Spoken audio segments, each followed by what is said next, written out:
What's going on, everybody? It's your buddy, it's your pal Spaz Phoenix, the YWC Reality Check. You don't see my pretty sexy face, so you know I'm not alone. We're talking about AEW, so I'm going to throw it over to technically the host. Guapo, say what's up, buddy. That's right. Hola, mis amigos. Senor Guapo is back again for another episode of Get Hype with Guapo, because we're talking about AEW's Fyter Fest. That's right. It started off as a joke. It started off as a myth, as a could they actually do this? Could they actually make something better than what Fyter Fest is going to be? Because this is Fyter Fest. This is wrestling. This is a spectacle. What else could it be? It could be Guapo's first ever live AEW show. That's right. As of a few days ago, I got my ticket. I will be driving 10 hours from the great state of Louisiana to the depths of hell that is Florida. Yes, I said that right.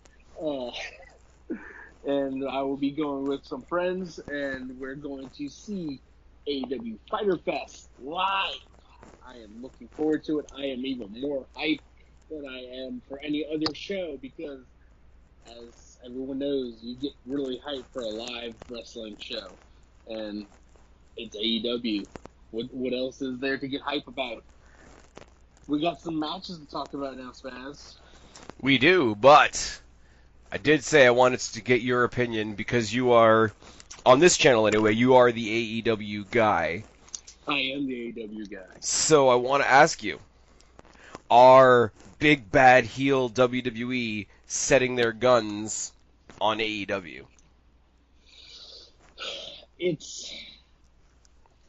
It's hard to judge that at this moment. Obviously, AEW is not a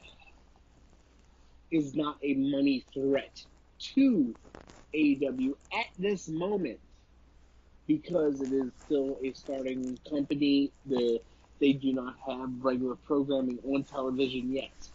However, I do believe WWE is starting to position themselves to try to, I don't want to say block per se AEW, but trying anything and everything in their power to put their product in front of AEW's, and I guess you would say undermine it.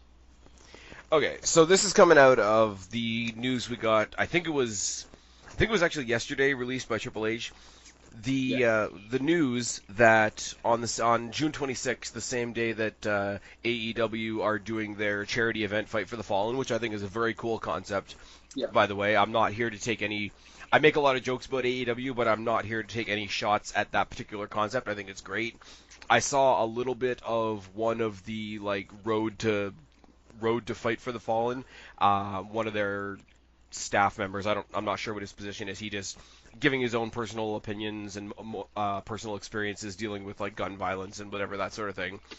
So I think it's a very cool thing. I think anybody doing any show for charity, it's pretty hard to hate on that. But the announcement that was made was that WWE would be providing a platform for Evolve, which is the small indie company that I think Triple H and William Regal developed a relationship with, and a lot of the people that are now NXT or WWE characters came from Evolve.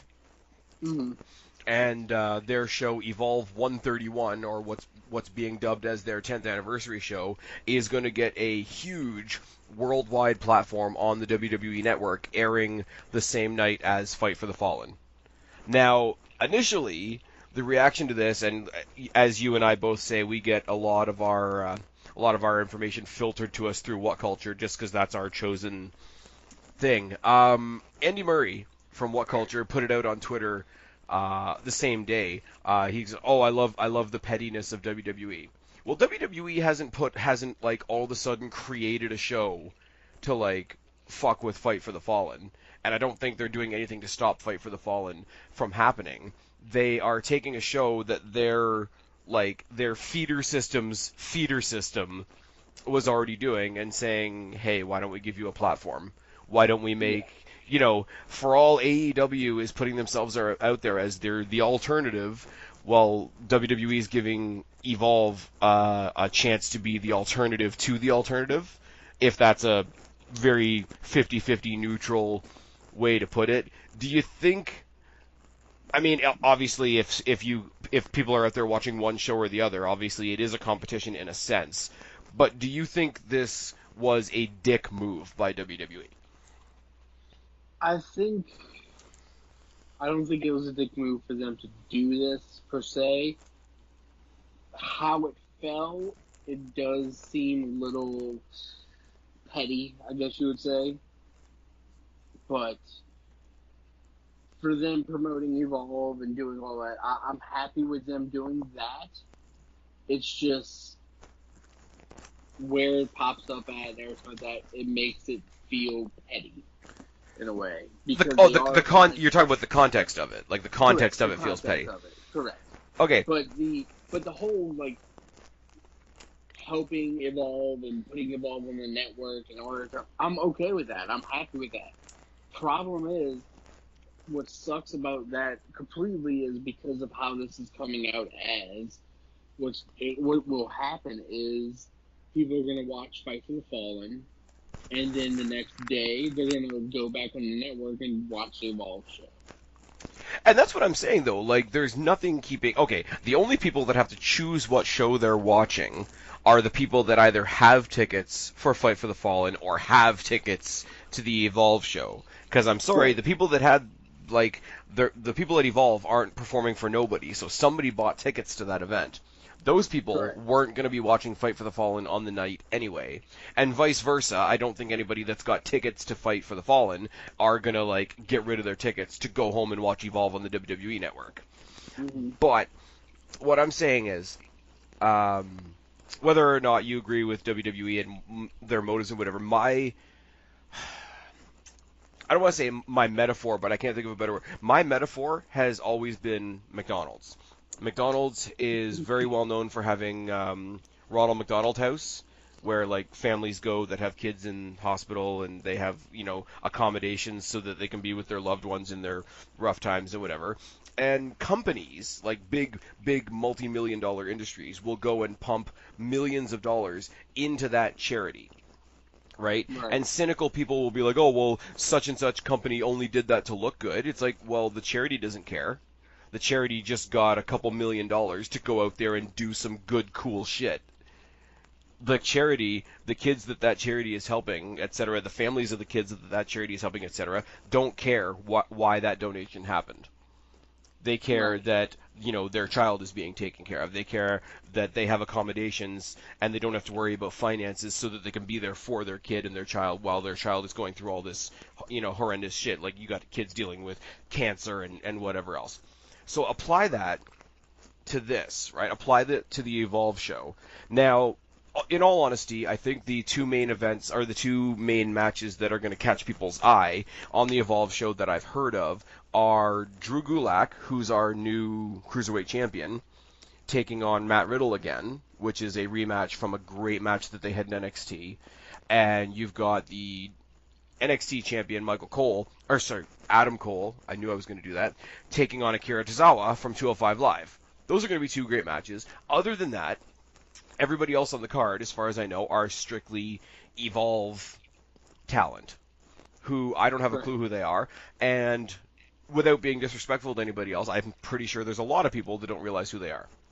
Now, WWE might be giving them that platform to be dicks to AEW, but, Joe Blow 316, who's on the Evolve card, who hasn't seen the light of day on national television, doesn't care why WWE is giving him that platform. He cares about the fact that potentially he's going to be seen by a worldwide audience, and, thank you, sir, may I have another. So, the people that are shitting on this move are... It's probably the last thing on their list of concerns, but they're shitting on these brand new talents getting their first shot at a worldwide audience, and I can't get behind that part of it. I agree. The other thing that just makes me laugh is this is on the heels of a very similar situation that's happening with AEW's All Out show. Now, I'm not going to lie, especially considering all the rumors surrounding All Out, I'll be watching All Out, and I'm looking forward to it, and we will do a video like this on that for sure. Yes, yes, we On the will. on the same day, there's a takeover. Is NXT, that the UK takeover? yeah, NXT Okay. UK Takeover Cardiff in Wales is happening that day as well. Now, people freaked out at that announcement before the Fight for the Fallen thing even happened. They freaked out at that. Oh, of course they put one on that day. They're just trying to fuck with AEW. They know the power of NXT. I'm like, first of all, it's NXT UK, which, as much as I love it, not a lot of people are watching. Yes. But there's two bigger points to this. Oh, they're trying to they're trying to fuck with AEW. First of all, time zones are a thing. Yes. This show, Takeover Cardiff, or at least in my time zone, I know you're about an hour off from me. In Yes. my time zone, this show, the Takeover in Cardiff, Wales, is taking place at 3 o'clock in the fucking afternoon in a completely different part of the globe. Mhm. In what way are they trying to fuck with All Out? They're not. It, It's if it's anything, they're people giving complain. wrestling fans like twice the wrestling that day. Yes, and I also look at it like this. It's okay. So Saturday during the day, so the show's gonna start for 3 o'clock your Yeah. time, so 2 o'clock for mine. Yeah. Uh, that Saturday, I will be making sure I either work in the morning or I'm off because I will be spending the entire day watching wrestling. Well, yeah, the NXT UK takeover wasn't that long. I think it was only like 2.5 hours. Yeah, I mean, And I'm the guessing I don't have a listing for it yet. The NXT takeovers really aren't long, so they're easy to digest, get a break, and then watch a bigger card. Yeah. And the other thing is too is like, and as I say, this is where I go into like I don't really have a listing necessarily, but I'm assuming that all out is going to be the same as All In, the same as Double or Nothing, etc. Be sort of airing in that, for me, 7-8 o'clock Right. realm. So you've got, not only are they not at the same time, you've got a good 2 or 3 hours between those shows. Correct. So that one was ridiculous, first of all. So I was already not making fun of AEW, but maybe saying their fans were jumping the gun a little bit, especially when those two shows are kind of like they might as well be on two different days for how different they are. Like I say, Yeah. different part of the world and a different time in the day. So then when the Evolve thing came along, and I'm like, okay, this is the developmental of WWE's developmental. There's a very niche portion of the wrestling fandom that's going to watch it. I mean, I'm going to watch it because I'm curious, but I don't know which one I'm going to watch live. So I think there's a whole like, okay, what's being established here is now if AEW has a show, nobody else can do anything, which is a really Right. bad precedent to set considering, Guapo, you've been to more WrestleManias than I have. Yes, I have. How many other events happen WrestleMania weekend other than Hall of Fame, Takeover, and WrestleMania? It's nonstop. It's nonstop. Whatever city it's in. It Let's was, see. Just for example, the last one I went to for Mania 34. Uh, the night before Mania was uh, I went to the ROH show, the ROH Supercard show, yeah. when it was going on at the same time as the NXT Takeover, which I wanted to go see that. However, I made the choice to go see the ROH show because it's indie guys that I've never seen and some people who I really wanted to see, and I wouldn't get the opportunity as readily available as it is for NXT to watch. But I mean, but this is my point though. Like nobody's coming along to say because that was ROH in New Japan, correct? No. That for Mania 34 when they were in New Orleans, it was just ROH. The Okay. ROH New Japan was this past year. Okay. So, but my point being though is I don't think anybody's going to come along and say that like ROH was invading WWE's space No. or whatever by doing And that was the whole reason why they moved Takeover to Friday night this past year. right. Because they knew they wanted people to go to the Hall of Fame. However, they were going to lose money because the amount they sold out Madison Square Garden. Yep. You're not going to compete with that for wrestling wise. No. But my whole thing has always been like, you hear about WrestleMania and how WrestleMania becomes like an entire week of activities. Yes. The WWE, to their credit, goes into whatever city they're in, does a lot of charity work, goes into a lot of schools, deals with a lot of, Mm-hmm. they do all the hospital visits, but also they do like the charity golf stuff. They do a Raw and a SmackDown, and it's a whole big weekend/week of events. And then all the other It's a week and because and then all the other wrestling wrestling companies come in and they soak up the, hey, wrestling exists here this weekend. wrestling starts on normally either Wednesday or Thursday night of Mania week. Yeah. And it does not stop until after Tuesday, maybe Wednesday again of the next week. Like Right. there are shows going constantly around the area. But what I'm saying is, like, and the logic or the reasoning that comes from other wrestling companies are like, okay, WrestleMania is a thing. It's not our thing, but it is a thing. It draws all the wrestling fans together. Why would we not make our show part of that atmosphere? If they can go literally follow to the location, to the night at the same time, whatever, and basically, and I mean this in a positive way, basically piggyback on the wrestling fever that WWE creates, why do we all of a sudden turn around when WWE does the smallest version of that back? Maybe not. Yeah, I agree with you, and I look at it like this: because of this situation and how popular WrestleMania weekend really is, I will not be surprised that maybe not this year, next year, but once AEW gets on their feet and the ball's rolling and they're running, I will not be surprised that they either start a show Mania weekend, maybe before Mania, There you go. or running the same time. Yeah, I could see them doing it on the Saturday because they seem to be settling in on like the Saturday pay-per-view as opposed to the Sunday pay-per-view, which is kind of neat.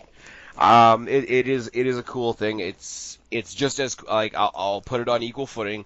It's just as cool for me to see a takeover on a Saturday as it is for me to see All Out or Fyter Fest or Fight for the Fallen or anything like that. But I do think it's kind of funny that everybody's like, oh, WWE's targeting AEW. Neither one of these shows that conflict with each other or like fans think conflict, neither one of them are WWE shows. Yep. One of them's an NXT UK show, and one of them's an Evolve show that WWE is just giving them a hand with. So WWE, for all the people that want to say, oh, NXT's not really WWE, WWE hasn't dropped a single show on either of those days. Yeah, correct. Anyway, I just thought it was interesting. I was just like, why not? Like, if the worst problem we have as wrestling fans is Saturday comes along and we've got two cool wrestling shows to choose from, that's not a bad problem to have. Absolutely.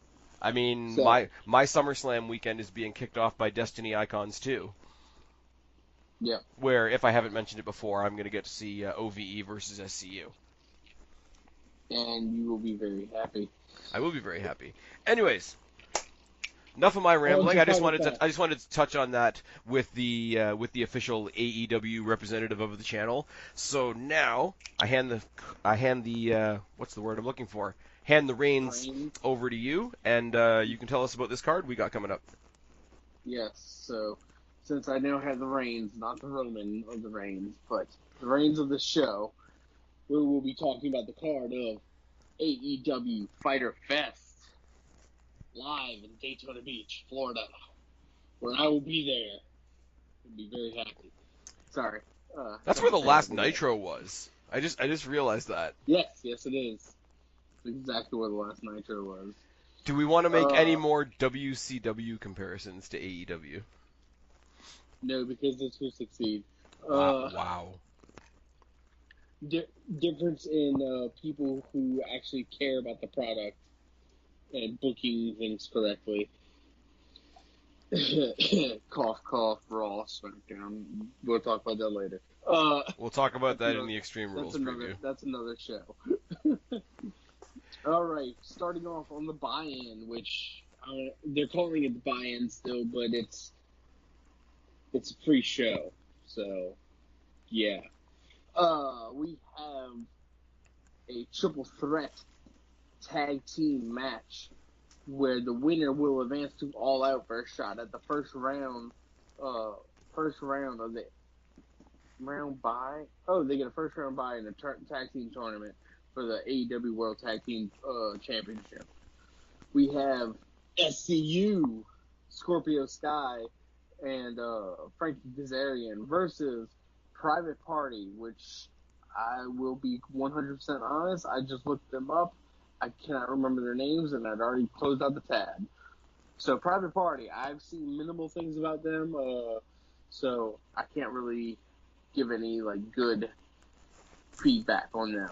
The Best Friends, though, I can tell you about Chucky T and Trent Seven Beretta.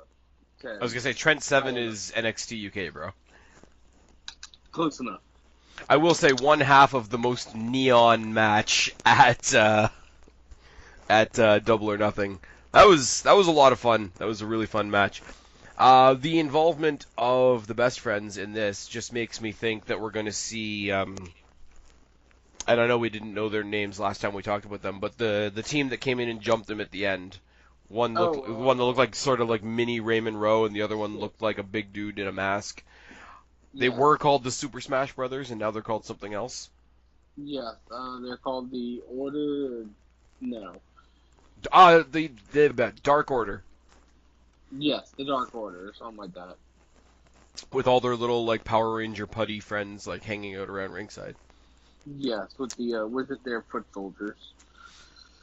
Not gonna lie, obviously SCU we're familiar with. Best Friends I've seen a little bit of. Private Party is the one that I'm gonna learn about this time around, which is always good for me. I'm not gonna lie, I wouldn't mind another run in.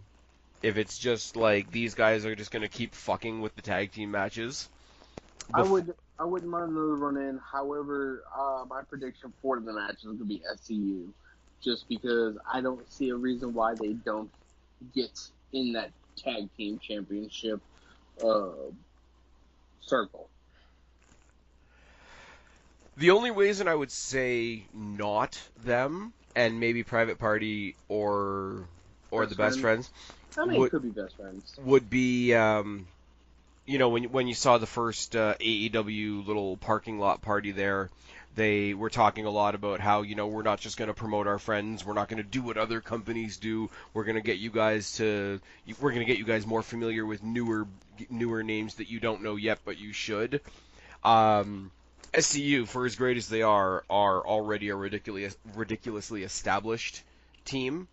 And this isn't a qualifying match for the tournament. This is just who's going to get a bye in the tournament. So SCU could lose this, and it wouldn't kick them out of the tournament. Yeah. So if you want to give a little bit, a bye in a tournament is just a little bit of a push. Yeah, it's a little push with two O's.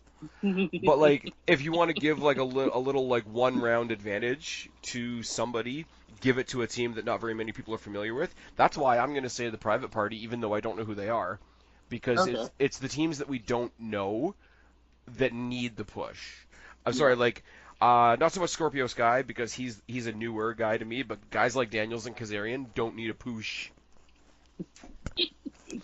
As good as the match would be, I don't want the finals of that tournament to be Daniels and Kazarian versus the Young Bucks. Because that would be that would be some very WWE booking. Yeah, it would. Just to have all the guys that are running the place or friends of guys. All the guys that are on the BTE. Yeah. To have one or the other. Have one of those teams get to the final, probably the Young Bucks, let's be real. But take somebody like Private Party that we don't know and let the finals of the tournament be them versus one of those established teams. That's how you establish a new team. And I mean, even if the Bucks did win that match, the fact that they got to the finals with the Bucks is a push on its own. Not to make a WWE comparison, but back when the streak was still a thing, your achievement at WrestleMania wasn't beating The Undertaker. Your achievement was you got that match that year. Yeah. I could see it working very much that way with this as well. But as I say, we're talking about people that I either don't know at all or know very little of, so I'm pretty much speaking in theory. Well, speaking of people we don't know, I don't know either one of these people in the next pre-show match, and it's a hardcore match between Michael Nakazawa versus Jabali. I don't know who Jabali is. I know Nakazawa is the guy that one of the Bucks doesn't like, and he greased himself up in a battle royal. Yes, that's because of that. Michael Nakazawa wins. That's all I can give you on that one. he's gonna find a way to slip out with a win. Yes. All right. So first match on the main card, we have the Fallen Angel Christopher Daniels versus SEMA. Now, I got nothing. Well, I know you know who Christopher Daniels is. Yes.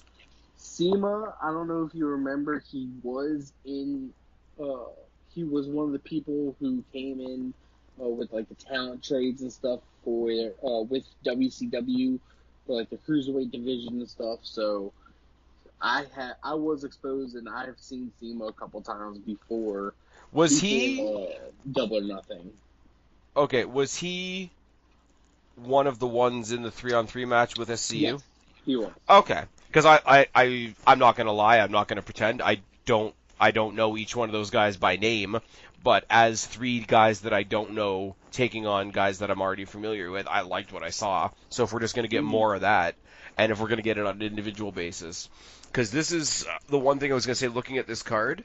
Now's as good a time as any to mention it. There's not a whole lot of one-on-one matches on this card. Correct. There's a lot of There's a lot of tag team. There's a lot of 3-on-3. There's a lot of triple threat. There's a lot of fatal 4-way. The last pay-per-view had a big battle royal, which is awesome because, as we always like to say, especially with new talent, get as many people on the card as you can.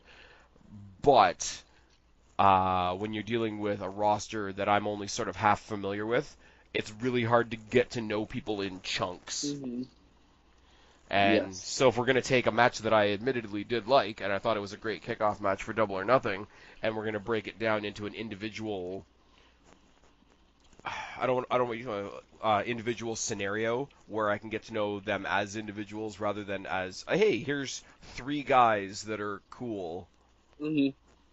I agree. And if I remember right, SEMA is also like one of the lead trainers for all the guys from OWE. Okay. So it's basically so he's a figurehead in that group that they're exchanging talent with. Yeah, it's basically the two head trainers of AEW in a match against each other. Okay. Because I want to say Christopher Daniels is also helping like with newer talent and stuff like that too. Yeah, like I just Googled SEMA while we're talking, and all that's coming up is some financial management company. So that's always good. Maximum Effort. SEMA Wrestler. Yeah, true. Wrestler. Yep, there we go. Yep, there it is. So, I don't know. The other thing that's weird for me, and it's only because I know Daniels and Kaz more than I know Scorpio Sky, it's weird that we take a group of three and break it off into like a single and a tag, and the tag not being the tag that I'm used to seeing as the tag. Do you know what I mean? It's like if you split up the New Day, and I hate that the only thing I have to lean on is WWE comparisons. But like if I was going to split up the New Day, I would put the U.S. title on Big E and let Kofi and Xavier hold the tags, because Kofi and Xavier are more like similar in style. So they, out of the three of them, those two look the most like a tag team. So when you get SCU with Kaz and Daniels, for anybody that watched them back in like TNA days, Scorpio Sky being the odd one out, in my brain would be the one odd man out and like having his own match.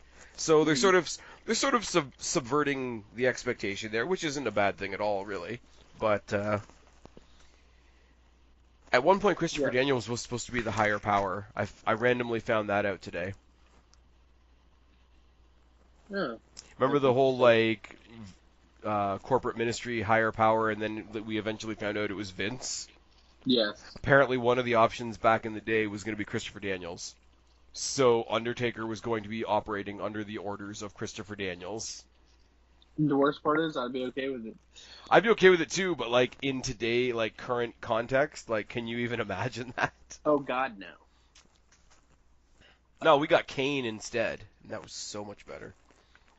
My God, it's Kane. Yes. It's gotta be Kane. Okay. Next matchup on the. Oh, by the way, I'm picking Christopher Daniels for that match. I'll go with that. That's I'm going to throw all my theories out the window, and I am going to stick with the guy that I know in that one. And next up we have our first and only, our only women's match of the night. We have Yuka. Sorry, I'm not going to butcher that last name. I think it's Sakazaki. Sakazaki? Possibly, yes. Rio versus. Yuka Sakazaki versus Rio versus Nyla Rose. Now, I know the two girls are from the Jodo, two of the Jodo girls. Yeah, they had the other 6-person match at Double or Nothing, correct? Yes, correct. And once again, we come to a situation where I just wish it was a one-on-one match, because I'm sorry, I know, and I'm happy that AEW is all about representation of people from all walks of life, whatever. Not throwing any hate in that regard, but Nyla Rose didn't do much to impress me at Double or Nothing. I agree completely. Now, it sort of broke down into 2 separate matches once they entered Awesome Kong, which didn't help me with that opinion either. Because I think we spoke about it like after the show when we did my whole little what AEW got away with thing. Basically, as soon as you made it a 4-person match, the 2 big ones fought and the 2 smaller ones fought. And Kylie Ray, who impressed me, and Britt Baker, who I already kind of like.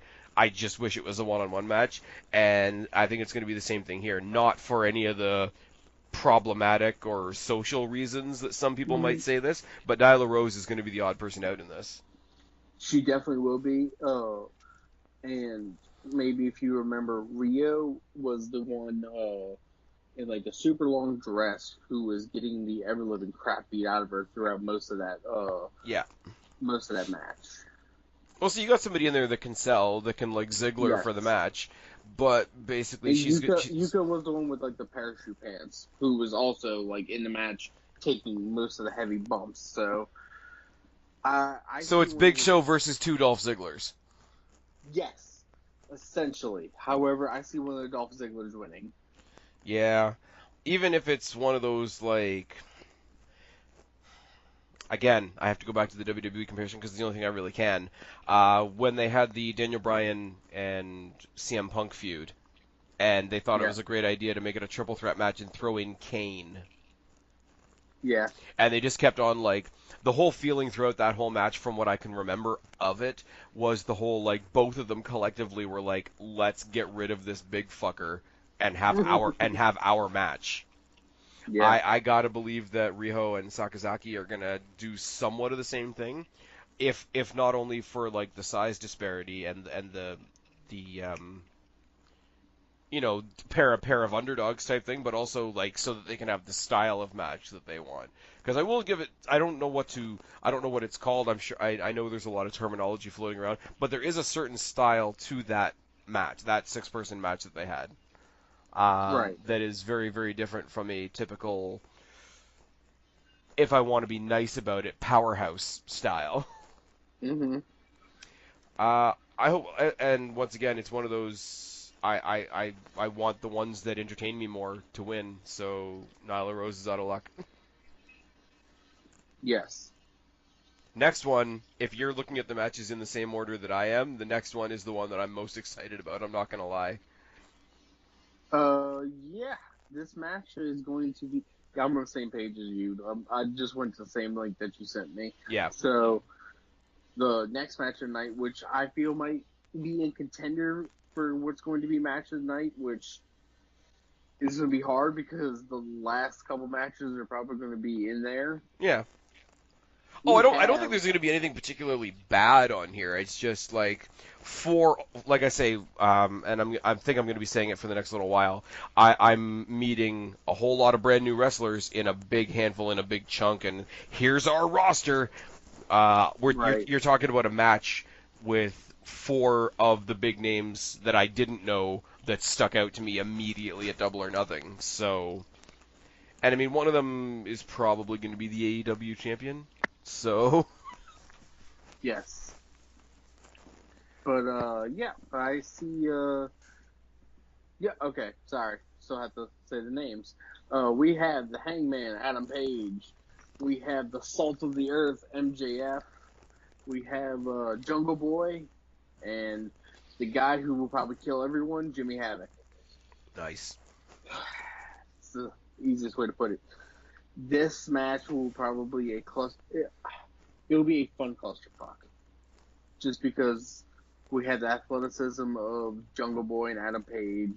We have the heelish moves and heel demeanor and promos coming out of MJF, and we have Jimmy Havoc who just wants to kill everyone. Yeah. I do want to say, because it was one of the highlights of the Battle Royal at Double or Nothing, I do want to know if Jungle Boy is going to ride Luchasaurus to the ring. I hope so. Because that needs to be a thing. Like, how many reviews have you watched of Double or Nothing? And how many of them are like, I'm a Luchasaurus fan now? Almost every single one that I have watched, everybody's like, Luchasaurus, I love him. He's awesome. And you know what I say every time I listen to him? Like, yes, I know he's awesome. I've told y'all this before it even happened, but it's fine. No one wants to listen to Guapo, the masked wrestler. I didn't not listen to you. But you didn't believe me until you saw. Well, the picture that I saw when you, I think, because that was when I was like, okay, I need to look this guy up right now while we're recording. Yeah. It wasn't the same mask. It was like more of the picture that I found anyway, was a more traditional, like, monster lucha mask. This is like, literally, yeah, I'm a dinosaur. Fuck with me. Essentially, yes. I'm kind of bummed that he's not in this match, honestly. I hope he comes in at the last minute and just like, now it's a 5-way. Everybody go fuck themselves. No, once again, I had the good fortune of seeing MJF live before Double or Nothing. He was also at a Destiny show, took on our current champion, Josh Alexander, who's fucking amazing, and absolutely laid him out on his ass, which was really good. And everybody got around the ring afterwards because he's such a good heel, he's very good at being like splattered after a match, where it's like your job is to go out there and make everybody want you to get your ass kicked, so you have to be good at getting your ass kicked. He didn't leave the ring at the Destiny show until a good 5-10 minutes after the match was over. After, like, Josh Alexander was long gone, the crowd was like either getting their tickets to Icons or leaving, and he was still face down in the ring, didn't move, got his ass handed to him good and proper. Jumping, twisting Tombstone Piledriver by Josh Alexander, by the way. It's good. I'm okay with that. It's a good bit. But So who's your pick to win for this Fatal 4-Way match? I want to say MJF, because as obnoxious as he is, you want him to win to piss people off even more. Because you can go out there and you can do what he did with Bret Hart at Double or Nothing. You can do what he did for us at Destiny, whatever. But, like, there's got to be some sting behind what he's saying. Because, oh my god, you're out there getting everybody pissed off at you. You're just going to get your ass handed to you. But if you go out there and you do that, and you say the things, and you do the things, and you win, you leave the and it's all about getting worked, right? But you leave the crowd in that helpless place. It's like you were supposed to get your comeuppance and you didn't. Like I say, Jungle Boy I don't think is going to win. Jimmy Havoc I think has his niche sort of on the hardcore side of things. Am I correct in saying that? Yeah, definitely. Staple gun to the nuts, etc. Adam Page already has a direction he's going with his match with Jericho at... That's happening at All Out, right? Yes, All Out. So everybody else sort of has a direction. Jungle Boy might be doing a tag team thing with Luchasaurus. That they might be part of that tournament. MJF doesn't have a direct thing right now, so at least put a piss off win behind him to keep him hot until he has an actual feud. I see.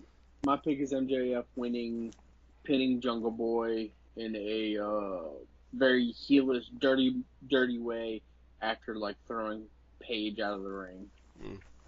The only other way I could see it is someplace. if I am looking at it from a booker's perspective and I don't want to give MJF the win, then you have to give the satisfaction of pinning MJF to the guy that's probably going to be your AEW champion. Like that's the other side of that coin, but I really hope they go the other way.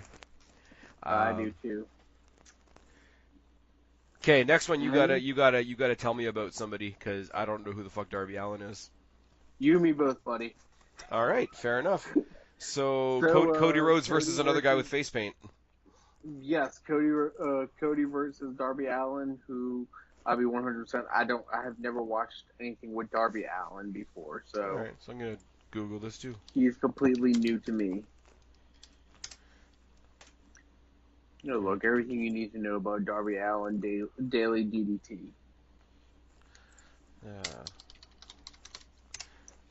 It's so goddamn professional that we're like just Googling shit as we record. I fucking love it. Hey, look. What's his name? Mizark10. He knows what he's getting into when he's watching these videos. I love how you make it sound like we've got an audience of one. No, we have more. I just like messing with Mizark10. It's fun. Because Kristen's not here. He thinks she's going to show up, but she's not. I'm sorry. Mizark10, I am sorry. This is what you get for being one of the usual suspects. Yeah, I Googled Darby Allin, and I got a bunch of photos of Velveteen Dream, so that was really successful. Moving on, I'm pretty damn sure Cody's going to win because Cody is their Triple H. He's got the throne and everything. I'm looking forward to seeing what type of shade Cody throws in his entrance for this, so. You know what? As fun as that is, and as much as I can roll my eyes and say, yeah, they took a nice shot, I do want it to come and go. I don't want it to be the what shot are they going to take this time thing. I'm not party pooping on it. I'm not saying that they're not going to take shots at each other. If they leave it to just Cody taking the shots, I'm okay with it because if he makes it his shtick to take the shots, I'm okay with it. Because I think out of everybody in this company, Cody is earned his right to take the shots. I mean, that's fair. Jericho could take shots too if he wanted to. He's got more to say about WWE than even Cody does, I would think. But then again, he had more success. Jericho's never been stuck with with a gimmick that's basically the light version of his brother. See, here's the thing I want to say, right? Here is what I want to say. Get on your soapbox. Come on. No, this isn't even a soapbox thing, right? I know that Cody hated Stardust, but it is a statement to his professionalism or whatever you want to call it that he even though he hated that character so much, he made Stardust one of the best characters in WWE. Agreed. Like he was more like, and I know that this is a loaded statement, so I'm going to say it lightly. He was more into Stardust, even though he hated it, than I think Goldust was into Goldust at a lot of points. Probably. But, and this is where Cody sort of shoots everybody else's message in the foot a little bit, because everybody that wants to leave WWE has their own reasons. A lot of people are like, oh, they made me do all this silly stuff. Dean Ambrose is saying, oh, they made me cut these silly promos and whatever. Bullshit. In a way. Because, I couldn't get over with the material they gave me. Look at every stupid gimmick they gave Cody Rhodes. He was dashing Cody Rhodes. He was giving mustache tips. He went from being dashing to being deranged. Talking about a broken face that wasn't actually broken. He had the tag team with Damian Sandow, which only kind of really worked. He went from there. He did the tag team with DiBiase. He got handed, and then finally the Stardust thing, which could have fallen right on its face. He was given every goofy gimmick, every gimmick that should have killed his career and made it better. So why is he not going to say to somebody that comes to AEW, well, I don't want to be in WWE anymore, they gave me goofy gimmicks. If I was in his shoes, I'm like, yeah, fuck off, they gave me goofy gimmicks too and I made it work. Yeah. Look at somebody like a Damian Sandow. Tell me how True. that guy's career didn't die. Well, he went to TNA and then his career did die. No, but I'm saying, like, while he was in WWE, he took Well, every piece of bullshit that made absolutely no sense and made it awesome. If you're somebody else in the background of WWE that can't do that, then you're not going to get over. And it's not as simple as, oh, well, they don't treat me properly. Right. Whereas they're going to go work for another company with a guy that was given 10 times the shitty gimmicks and made them all work. There's a disconnect there somewhere. Do you know what I mean? Mm-hmm. Anyways, but yeah, now he's facing other people with face paint. Do we think we see Dustin in this match some point? Like even in his corner or whatever, like getting ready for the tag match? Maybe backstage, but that'll be it. Okay. Now, next up for what I think will probably be the match of the night, the non-sanctioned match between Jon Moxley and Joey the Bad Boy Janela. God, there will be blood. There will be so much blood. And Ambrose isn't even going to bring out Dick Druids. Nope, not this time. I will say, like, for as much as I will grill Moxley since leaving WWE, and there's a couple things that I take issue with. I'm happy for him for all his like almost immediate success. Like he's gonna be like their main event guy. He went over to Japan and won the U.S. title. Yep. I made a big joke about why is Ambrose a work? Why is he still working in WWE? Well, look, he just beat C.J. Parker for the U.S. title in Takeover Japan. Oh God. I actually saw that match. It's good. It's weird seeing Moxley, Ambrose, whatever you want to call him, in real wrestling gear. Yeah. It's really weird. To seeing him in the jeans and I like white beater. I like that he old habits die hard, and he's still sort of doing a Shield entrance. Yeah, coming in through the crowd. It's no, it's all good, and like the guy, like for all I can make fun, and for all I do have a couple issues with a couple things here and there that we're probably going to talk about at a later date. The guy's like night and day. Like you can tell he's totally revitalized by his surroundings and his situation. You guys know, and Guapo, you know as well, I'm not really big on the IWGP or New Japan stuff. But I know Moxley and Kenta are both in the G1 Climax tournament. Yes. Which, from what I gather, is somewhat of a big fucking deal. So it's a huge fucking deal. I'm being a little bit sarcastic there. I've gathered that it's a big deal. I don't completely get it. It's not a tell me what it is. I've had a couple different people try to explain it to me, and I'm like, It's essentially like King of the Ring. But it's not a direct tournament. No. Okay. Anyways, but he's in that, and but it's getting all weird already because he can wrestle for New Japan in Japan, but he can't wrestle for New Japan when New Japan is in America. Yes. It's I don't know. It's different. Oh, I left WWE because I didn't want to be locked into a contract. Well, already you're locked in another contract. Good job, buddy. But yeah, no, like to see like it's almost a tale of two halves. Like he's succeeding on two different continents.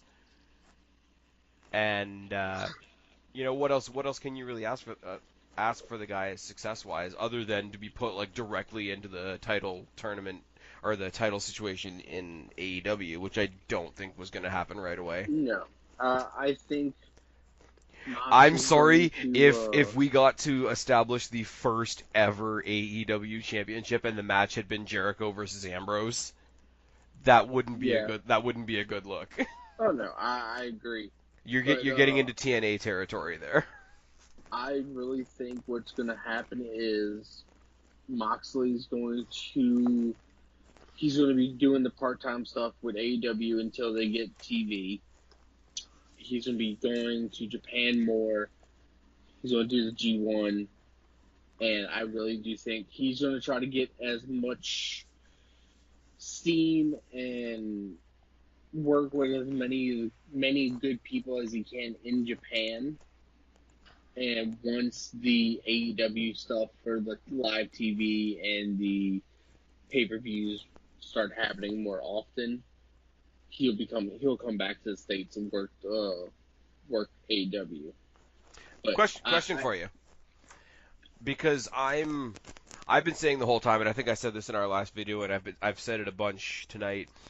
I'm pretty much predicting that Adam Page is going to be their first champion. I don't see them putting it on Jericho. Like, if they do, all the power to them. You know, I'm a Jericho fan, like, forever.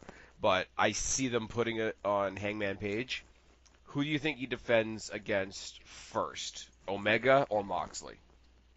Not necessarily immediately, but who do you think he crosses paths with first? I think first, if Jericho, I would say if Jericho wins it, he's going to cross paths with Mox first. Okay. However, if Page wins it, I think Omega is going to challenge first for it. And then after that... Omega versus Moxley? But we're already getting that. Correct, we're already getting that. No, I think what we'll get is... they'll work it out to be a triple threat, if anything, of Page, Moxley, and maybe Cody.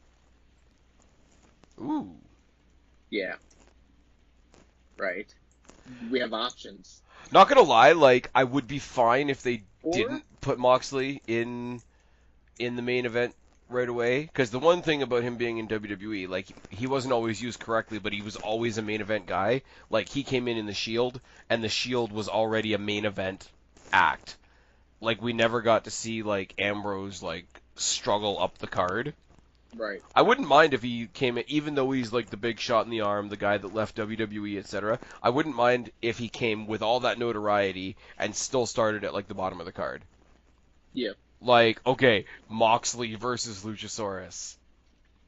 I was about to say, why don't we just have Page versus the person who really should get a title shot and probably become the AEW champion, Luchasaurus. There you go. Oh, who was the other big dude in the Battle Royal? Big dude? Yeah, I need to get better with names. I really do. His name right now. Ace Romero? Yes, Ace Romero. Let him get in there with Moxley. Like, that could be fun. Oh, God. Let him get in there. Or the dude that just comes in and, like, kicks Tommy Dreamer in the shins. I don't know, because Moxley would, like, kill him and the gimmick would be dead. I had something else to say, and it's totally fallen out of the back of my... Oh my god, Moxley versus MJF. Yes, Get in. that'd be great. Who can out-heal each other? Be heel off. Is Moxley a heel, though? Really? Mox is anything and everything that he wants to be. But, like, he's sort of third party. Because, like, wrestling... sort of, and I don't mean that he's a tweener, because that's really like a non-committal character, but like in true like main event wrestler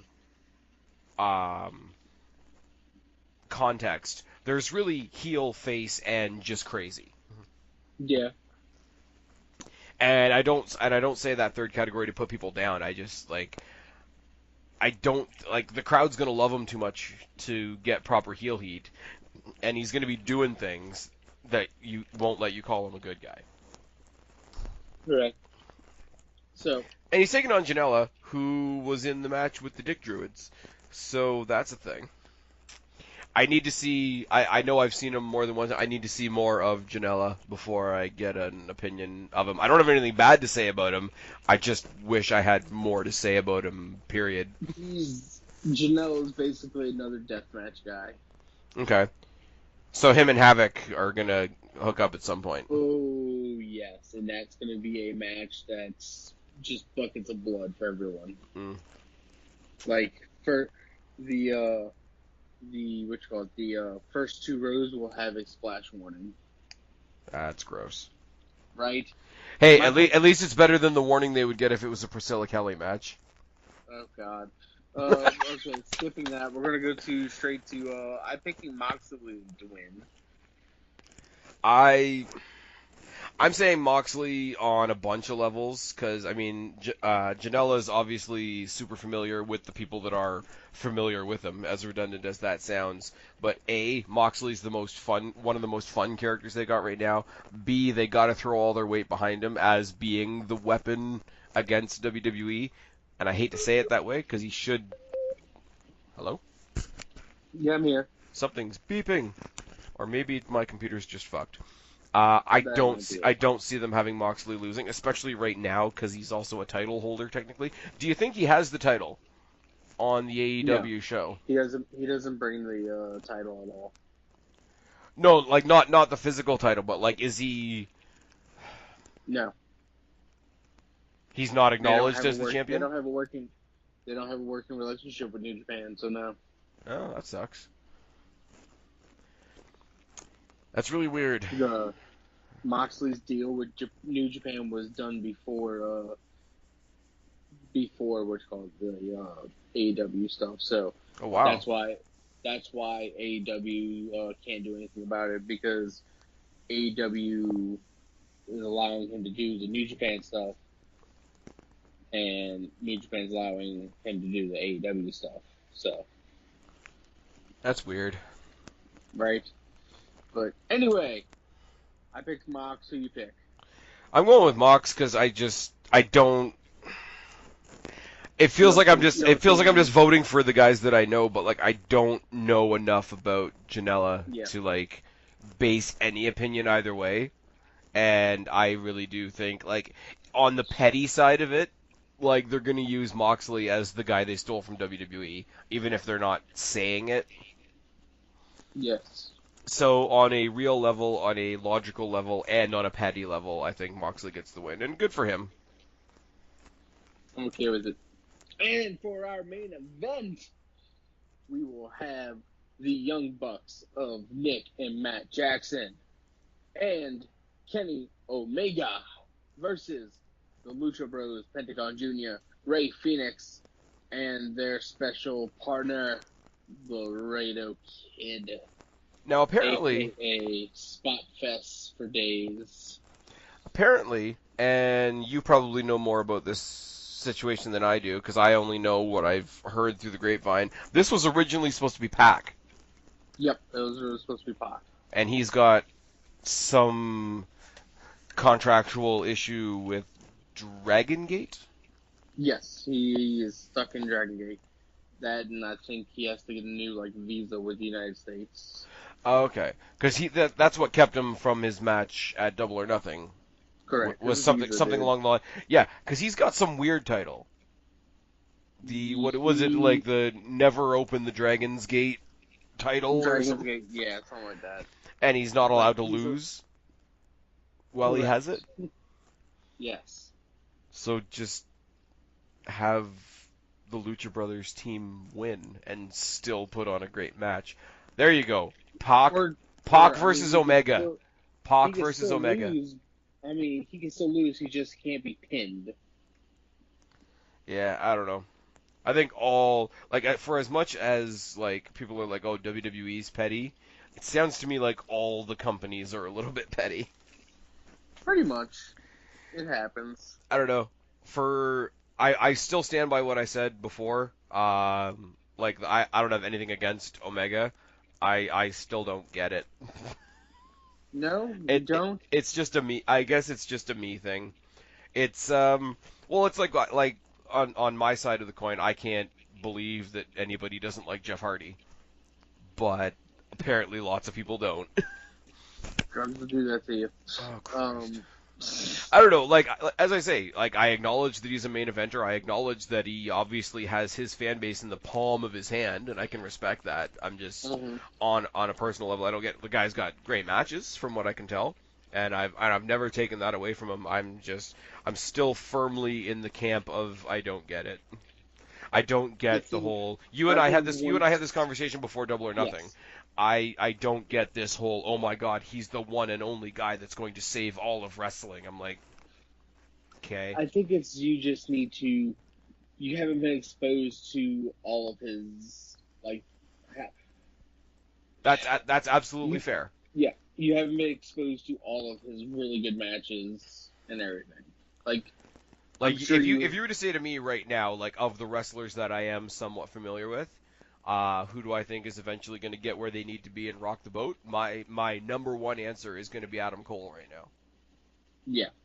And how good would Adam Cole versus Omega be? I think that lives on the internet someplace. Probably. Let me see. Adam Cole versus Moxley.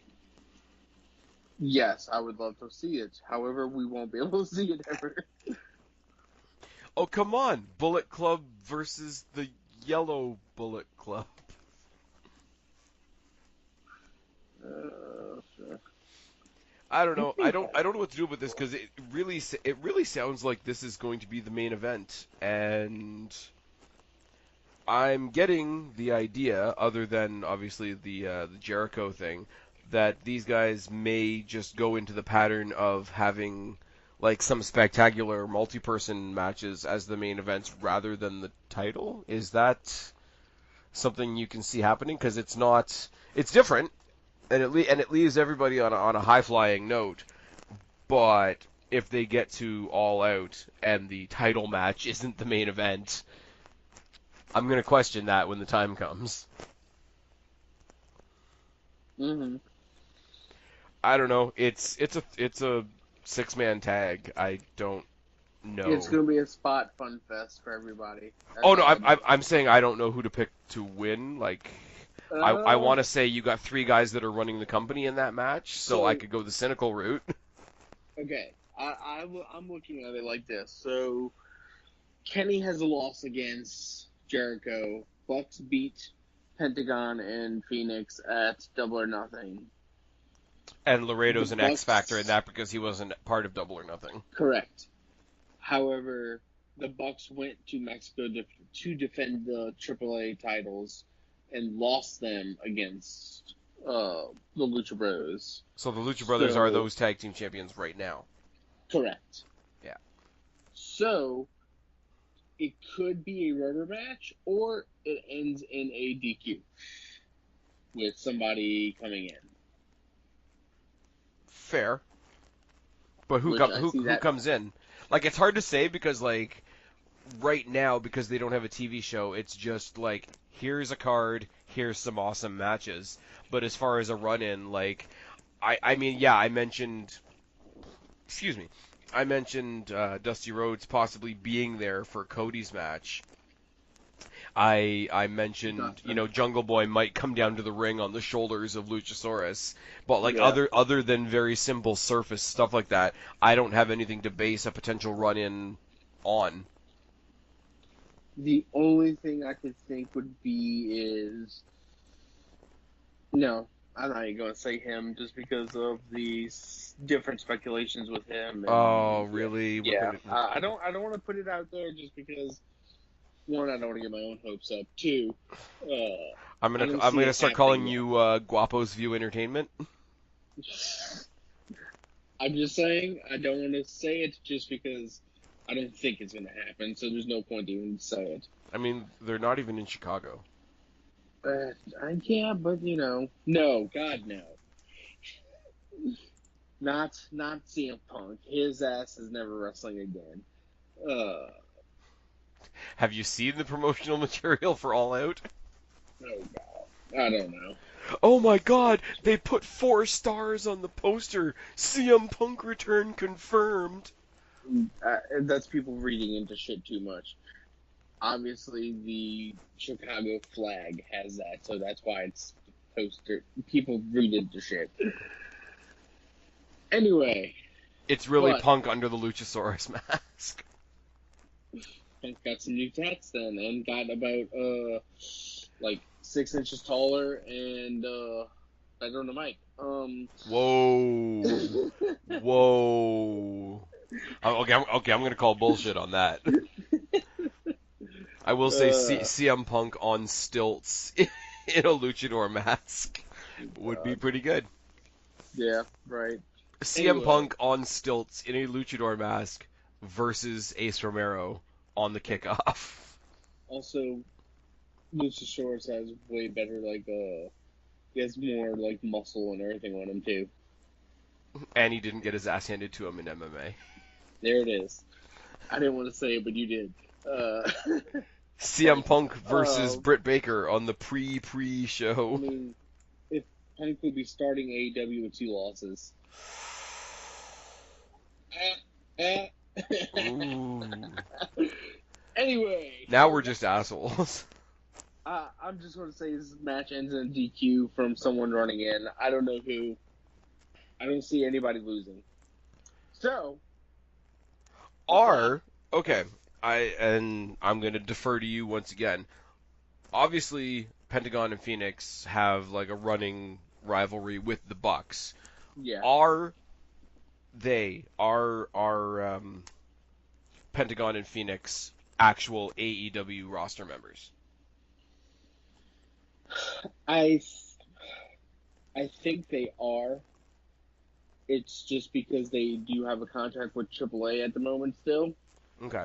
I think they're working both because AAA is allowing them to work both as well. And AAA is actually going to have some sort of a relationship, I believe, with AEW. Okay. But no, the reason I ask, is, is, do you think the Lucha Brothers are in that title tournament? God, I hope so. That'd be awesome. Because I'm looking at this, and as I say, as I look at everything in AEW right now, I'm just piecing together like the bits that I know so far. But just from what we know so far, you got the Lucha Brothers, you got the Bucks, obviously, you've got the Super Smash Brothers, Dark Army, weird guys.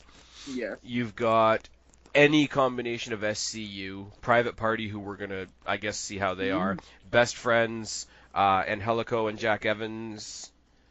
Who am I forgetting? Jungle Boy and Luchasaurus. Who do you put the belts on?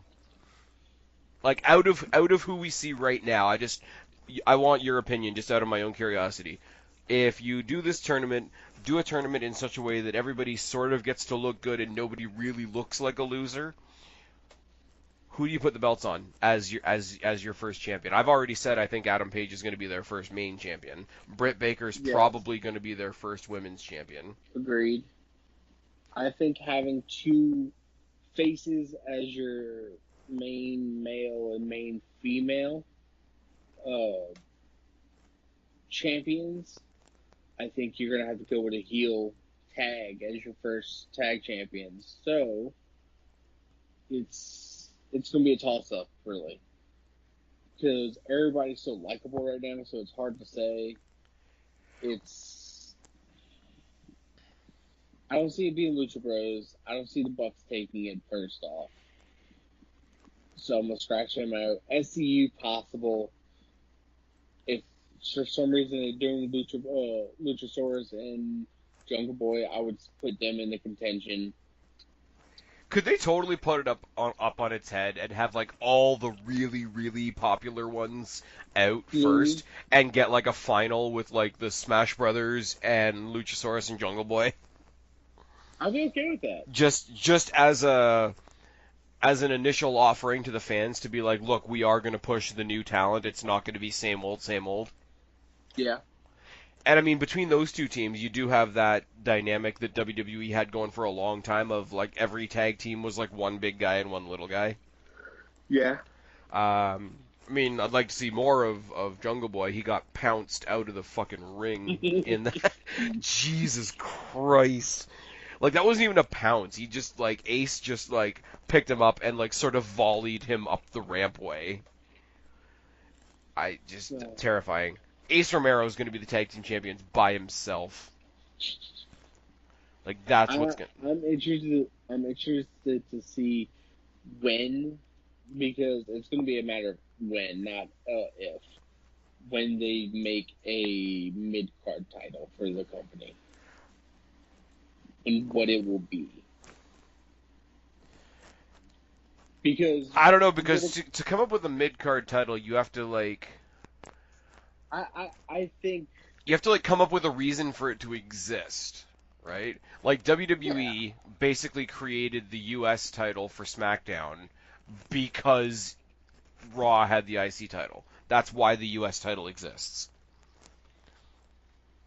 I think they come up with the title simply because you can't have every person in the company chasing the world title at one time. It's true. You need a mid title to have everybody circling around. Okay, this group of people, and then we will. It's not going to just be this group of people, and only this group of people go after this title. You have this group of people going after the world title at first. Let's just call it that. Let's just call it the IC title for right now. You have this group going for IC, this group going for the World Championship, and then at some point, some of these guys from the IC title are going to go for the World title. Some of those guys from the World title are going to flip over and go to the IC title. So it's forever fluctuating. You don't have the same people going after the heavyweight championship at all times. What do you give think? people a chase. What do you think about literally like just the AEW Open title? Like open. Like what John Cena tried to do with the U.S. title, but make that the whole focus of the title. Like say the show is say their weekly show is going to be 2 hours long. Yeah. You know, at the halfway point of the show every week, whoever holds that belt has got to stand in the center of that ring and take on whoever comes out. I'm okay with that. You have it at the midpoint of the show, like I say, at the halfway point. If it's an hour show, then you do it at the half-hour point. If it's a 3-hour pay-per-view, you do it at the. It's almost like the halftime thing, but instead of people leaving for the halftime, they know they've got to be there for it. Right. That's how, and I mean, from a business perspective, that's how you keep your hours, your ratings up on the second hour. That's how you don't lose people as they go into the second hour. That's it would give your pay-per-view some shape. You always have some sort of like unpredictable factor because the champion has purposely the champion will never have an idea of who's coming to challenge for them. And low key, they have to be really careful who they put that belt on because that's somebody that it has to be somebody that's literally counted on for a crackerjack match every week. Yeah. I'll be perfectly okay if they did something like that. I once again, I'm just gonna say I want to invent that belt and give it to Adam Cole along with the NXT title. Oh God. But AEW, baby. This has been Get Hype with Guapo for AEW's Fyter Fest, which I will be at. That's right. And we're going to talk about the show again afterwards. Yes, we will have another show next week talking about my experience at AEW Fyter Fest. I don't know how much of a shutterbug you are, but whatever pictures you do get, you better be posting them online. I will. I'll definitely get pictures. There might be 1 or 2 videos possibly, and everybody go follow Guapo on Twitter at Guapo_504. Yes. See, now I don't even have to do the "Hey Guapo, tell them where to find you" thing. You already know it. That's exactly. You know what I do have to do though? What's that? I've been Spaz. He's been Guapo. We are your YWC Reality Check. Subscribe up there. Talk down there. Start a conversation. Keep all these conversations going. Don't be a stranger. I'll talk to each and every last one of you later. But for right now, me and the AEW guy Guapo are tagging out. Bye, guys. Adios, mis amigos.